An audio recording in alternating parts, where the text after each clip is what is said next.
Како ги коментирате последните најави на министерот Бектеши дека ќе ми ја исклучи субвенционираната струја на оние фирми кои не испорачале намалување на цените? Сите компании, практично тоа беше договор и бевме обврзани да за основните прехранбени производи цените се намалат во еден опсек од 7 до 13%, односно конкретно ако збориме и за мојата индустрија, тоа е околу 10%. И движејќи се по таа линија, сметаме дека како едно квалитетно решение, тоа е обврска која што сите прехранбени компании треба да ја почитуваат.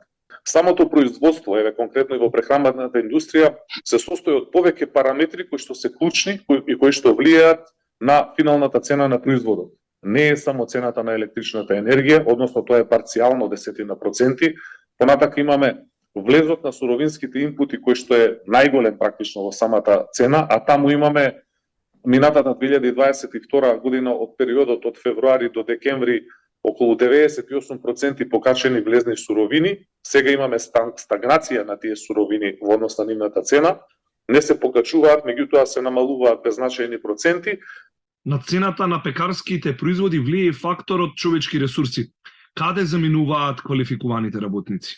Тука мора да истакнеме еве и дека, например, Хрватска како држава која што во дадената летна сезона има голема потреба од квалитетни занаечи, квалитетни човечки ресурси од областа на прехранбената индустрија, веќе преку дадени агенции за вработување влијае на нашиот пазар и буквално тие луѓе влијае на нив со зголемени плати, влијае на нив со привлекување во туристичката сезона, со што се предизвикува голем притисок врз самото функционирање овде кај компаниите и доаѓаме во една ситуација да не се само тие 10% за електрична енергија кои што влијаат на финалната цена на производот, него исто така и цената на човечките ресурси има многу сериозен импакт врз цената на финалниот производ.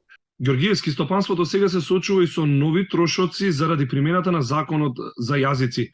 Дали обврската за нови декларации дополнително ќе ги зголеми цените на храната? Например, кога некоја дадена компанија прави 4, 5.000 или 10.000 парчиња од некој производ на ден, а една таква декларација најевтино или најмала цена да биде, чинам, денар и пол или 2 денари, тоа е значи дневни трошоци околу 150-200 евра. Помножете го со тоа со 30 дена за месечни трошоци, ќе добиете фрапантни 6000 евра на месец повеќе трошоци за дадените компании.